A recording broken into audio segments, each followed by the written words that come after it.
জয় গুরু। ইষ্টপ্রাণ দাদা ও মায়েরা, পবিত্র রাখি বন্ধন উপলক্ষে বিশেষ নিবেদন। শ্রী শ্রী ঠাকুর রাখি পূর্ণিমা এবং রাখি বন্ধন সম্পর্কে কি বললেন জেনে নেব এই ছোট্ট ভিডিওতে। শ্রী শ্রী ঠাকুর নিখিল দাকে বললেন, দেখ তো রাখি পূর্ণিমা মানে কি। এই বলেই শ্রী শ্রী ঠাকুর বললেন, আমাদের এখানে স্টাডি অধ্যয়নেই এই রকম, কখন যে কোনটা সাবজেক্ট বিষয় হয় তার ঠিক নেই।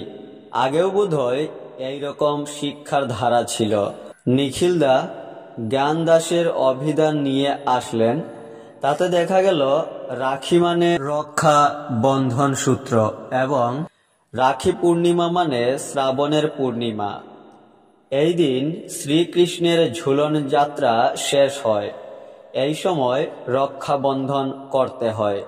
শ্রী শ্রী ঠাকুর বললেন, রাখি মানে আমি তোমাকে রাখি, তুমি আমাকে রাখো।